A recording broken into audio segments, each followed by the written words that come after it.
मुसलमान लड़की गैर मुस्लिम लड़के को लेकर के भाग रही है, 1000 की तादाद में नहीं, लाखों की तादाद। अब मैं इसकी वजह बताने के लिए जा रहा हूँ, इसको ज़रा ध्यान से सुनिएगा। मोबाइल का ज़माना चल रहा है, लड़का माँ बाप की पसंद से शादी नहीं कर रहा है, फेसबुक की लड़की को देख करके शादी कर रहा है, व्हाट्सअप की लड़की को देख करके शादी कर रहा है। वो लड़की नहीं होती, वो एक नंबर की पाकिट मार होती, वो उसी लड़के को फंसाती है जो मालदार होता है। शादी के बहाने से उसको फंसा लेती है, ज़मीन की मालिक हो जाती, मकान की मालिक हो जाती, बच्चे पर कब्जा कर लेती है, उसके बाद ज़ोर से लात मारती है, ये धोबी का गधा न घर का रहता है न गाट कर। अब व्हाट्सअप की लड़की से मोहब्बत करके शादी किया, फेसबुक की लड़की से मोहब्बत करके शादी किया, मोहब्बत की शादी महीना 2 महीना में ख़त्म हो गई। ये राज आपको बता रहा हूँ, क्यों ख़त्म हुई ये राज आपको बता रहा हूँ। आबे हयात नाम का रिसाला है, उस रिसाले में मौलाना गज़नवी साहब रहमतुल्लाह अलैह ने लिखा, ये शादी मोहब्बत की शादी ख़त्म क्यों होती है, जबकि लड़का ने भी अपनी पसंद से शादी किया, लड़की ने भी अपनी पसंद से शादी किया है, फिर ये शादी बाकी क्यों नहीं रही, ख़त्म क्यों हो गई। ये राज बताया। लड़का फिल्मबाज था, लड़की एक नंबर की फिल्मबाज थी, दोनों ने इस ख्याल से शादी किया था कि लड़का फिल्मी हीरो होगा, लड़की फिल्मी हीरोइन आई होगी। दोनों जोश में थे, होश में नहीं थे। जब शादी के बाद होश आया तब लड़की को समझ में आया कि तो नंबर का 1 नंबर का उल्लू का पट्टा है। अब लड़का को समझ में आया ये तो 1 नंबर की उल्लू की पट्टी है। झगड़ा हुआ, रगड़ा हुआ, रिश्ता ही ख़त्म हो गया। ये भाग क्यों रही है? 3 वजह से भाग रही है। बाप को बेटी से कोई मतलब ही नहीं है, बेटी कहाँ से आ रही है, कहाँ जा रही है, कोई मतलब नहीं है बाप को। किससे बात कर रही है, कोई मतलब नहीं है। इसलिए सूने घर में बकरी सवासिल, बेटी की आबरू जा रही है, ईमान जा रहा है। दूसरी वजह ज़रा ध्यान से सुनिएगा, आंख बंद करके अररिया में जाकर के बेटी का दाखिला करा दिया। ये नहीं देखा कि ये लड़की का स्कूल है या लड़के का स्कूल है। आंख बंद करके ये बाप अपनी बेटी का उस स्कूल में दाखिला कराता है जिसमें लड़का भी पढ़ रहा है। अब इश्क और मोहब्बत का चक्कर हुआ, लड़की गैर मुस्लिम के साथ भागी, आबरू अलग गई, ईमान अलग गया। तीसरी बात को याद रखिए, ये लड़की क्यों भाग रही है? समाज ने लड़की को बोझ बना दिया। पहले ये सुनने में आता था जो शेख बिरादरी के लोग हैं यही लोग ज़्यादा डिमांड करते हैं। अब उसके बाद इन लोगों ने क्या किया, शेख को पीछे करने के लिए रास्ता इख्तियार किया। बेटी की शादी शेख में कराएंगे और बेटी की शादी कुलैया में कराएंगे। कुलैया बेटी है, कुलैया लड़का होगा, लेकिन जहाँ बेटा डॉक्टर बना, प्रोफेसर बना, तो अब कुलैया की बेटी उसके लिए लायक नहीं है। अब ये शेख की बेटी को तलाश करते। क्यों? ये बेईमान बाप जानता है नगद अलग मिलेगा, 4 चक्का अलग मिलेगा, माला माल हो जाएंगे। इस निकाह को तिजारत बनाने के नतीजे में लाखों लड़की गैर मुस्लिम के साथ भाग रही है। जिम्मेदार ये पूरा समाज है। तीसरी बात को याद रखिए, आप कान खोल करके इसको सुनिए। इसी हिंदुस्तान में लड़कियों को साल में कितनी बड़ी तादाद में मारा जाता है? 10 लाख की तादाद इस हिंदुस्तान में लड़कियों को मारा जा रहा है। यही वजह है कि लड़की घट रही है, लड़का बढ़ रहा है। और दूसरी मुल्क में देखिए, जर्मनी में 50 लाख औरत मर्द से ज़्यादा है, बरतानिया में 40 लाख औरत मर्द से ज़्यादा है, अमेरिका में 78 लाख औरत मर्द से ज़्यादा है, रूस में 70 लाख औरत मर्द से ज़्यादा है, पाकिस्तान में 1 करोड़ औरत मर्द से ज़्यादा है, और हिंदुस्तान में औरत कम है, मर्द ज़्यादा है। अगर ये औरत ख़त्म हो जाएगी तो कन्या बेटी के लिए कहाँ से लाओगे? आज जानते हैं क्यों मारा जा रहा है? बेटा आने दो, बरकत आ रही है, 1 दर्जन आ गया, ई कदर आ कदर, ई कदर आ कदर, ई कदर आ कदर, आने दो आने दो आने, बरकत आ रही है। जैसे ही एक बेटी आई, अब मना रहा, अल्लाह अल्लाह बेटा दे दो, बेटा दे दो। दूसरी बेटी आ गई, तब बाप से, माँ से ज़्यादा बाप परेशान है कि पिछले साल माँ ने पैदा किया, इस साल यही बाप पैदा करेगा। मामला क्या है? नीयत ख़राब है। बेटा आ रहा है, माल आएगा, बेटी आ रही है, माल जाएगा। मालदार रहेंगे, गरीब हो जाएंगे।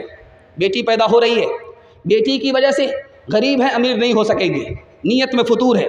जानते हैं 10 लाख लड़कियों को मारा जा रहा, नसबंदी कराई जा रही है, ऑपरेशन कराया जा रहा, हम दो हमारे दो, अगला बच्चा अभी नहीं, एक के बाद कभी नहीं, कम संतान सुखी किसान। मसला क्या है? आबादी नहीं है कि बेटी अगर बढ़ेगी तो मसला ख़राब हो जाएगा। आप तजर्बा करके हमको बताइए, सीने पर हाथ रख करके, मैं मेंबरे रसूल पर बैठा हुआ हूँ, हज करने के बाद किसी आदमी को आपने गरीब होते हुए देखा है? नहीं देखा है। 2 शादी करने वाले को आपने गरीब देखा है? नहीं देखा। मेरा तजर्बा, शेरशाहबादी कौम यहाँ मौजूद है, 33% लोग डबल शादी करते हैं। नबी की सुन्नत है, हज करो मालदार हो जाओगे, शादी करो एक से ज़्यादा मालदार हो जाओगे। गौर करके बताइए, शेरशाहबादी कौम बगल ही में रहती है, आप देखिए जो 2 बीवी वाला है उनके बच्चे ज़्यादा हैं, और जिनके बच्चे ज़्यादा हैं उनको तरक्की ज़्यादा है। इतनी बड़ी पेटी लेकर के बैठते हैं उनके जलसे में, वो पेटी सारे के सारे लोग भर देते हैं उसको, हम लोग चिल्ला करके रह जाते हैं, हमको तरक्की नहीं। इस दौर में चाइना है, वहाँ आबादी ज़्यादा है, उसको सबसे ज़्यादा तरक्की है कि नहीं? आबादी मसला नहीं है, मसला क्या है मैं आपको दिखाने के लिए जा रहा हूँ।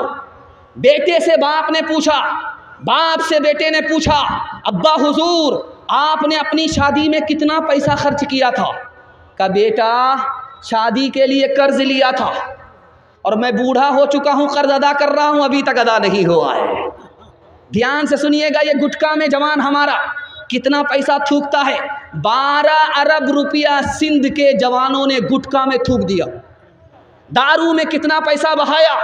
400 बिलियन डॉलर हमारे जवानों ने दारू में बहा दिया। 35 बिलियन डॉलर हुक्के का बहाना, दिल का धुआं निकालने में, सिगरेट पीने में उड़ा दिया। हम अपने चाल से गरीब हैं, अल्लाह ने हमें गरीब नहीं बनाया। ध्यान से सुनिएगा एक मिसाल। लड़का शादी से पहले लड़की को फ़ोन करता है, तुम्हारा बाप गाड़ी दे सकेगा? कहाँ दे देगा? कहा तुम्हारे बाप की औकात नहीं है कि हमको गाड़ी दे दे। तो लड़की ने तन करके कहा कि मेरे बाप की तो औकात है प्लेन देने की, तुम्हारे बाप की औकात है एयरपोर्ट बनाने की। हलवाई की दुकान पर नाना जी का फातिहा।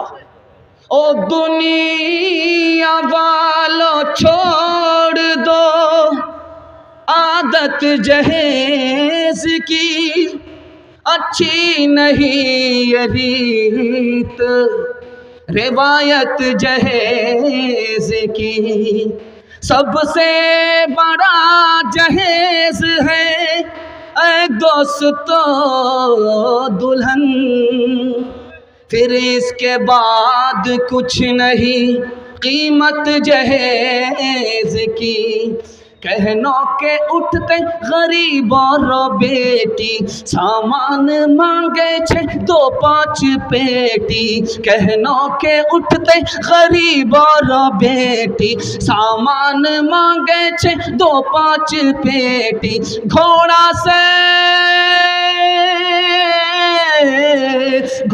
से बदतर छै आज का जवान, हरे मुसलमान हरे मुसलमान, हरे मुसलमान हरे मुसलमान।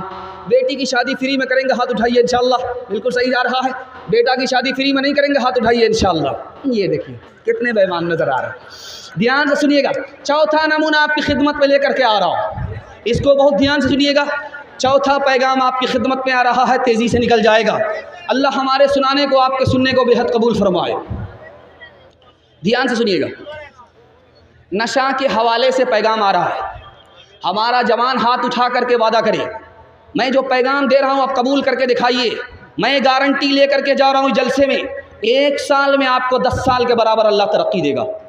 जवान लोग हाथ उठा करके वादा कीजिए, इंशाअल्लाह कबूल करेंगे। बूढ़े लोग गलती से हाथ मत उठाइएगा, आप लोग दोबारा जवान होने वाले नहीं। 100 बार दुआ करेंगे फिर भी आप जवान नहीं होंगे। हाँ, सीधा जन्नत में आप जवान होंगे। रुस्तम ने मुसलमानों के बारे में अपने कासिद से पूछा, मुसलमान को तरक्की क्यों हो रही है? हज़रत उमर ने 10 साल के अंदर 22,51,000 मुरब्बा मील ज़मीन को फतह किया। मुसलमान फतह करते जा रहे हैं, तरक्की क्यों? तो जवाब दिया कासिद ने कि मुसलमान दारू नहीं पीता, इसलिए ज़मीन फतह कर रहा है, तरक्की हो रही है। मुसलमान जिना नहीं करता, इसलिए तरक्की हो रही है। रात में वो तहज्जुद पढ़ता है, दिन में घोड़े की पीठ पर वो शहसवार है, उसका ज़मीन पर चलते हुए आसमान से रिश्ता है, वो तुमको शिकस्त देगा, तुम उसको शिकस्त नहीं दे सकते। दूसरी मिसाल, इसी हिंदुस्तान का एक बादशाह गुजरा है, उसका नाम था बाबर। वो इब्राहिम लोधी के ख़ानदान से हुकूमत छीनने के लिए आया था, हमला किया, नाकाम हुआ। उसने पूछा कि मैं नाकाम क्यों हो गया, मेरे पास फ़ौज ज़्यादा थी, ताकत ज़्यादा थी, मैं नाकाम क्यों हुआ? का 2 वजह से नाकाम हुए। तुम दारू पीते हो, पियक्कड़ बुज़दिल होता है, बहादुर नहीं होता है।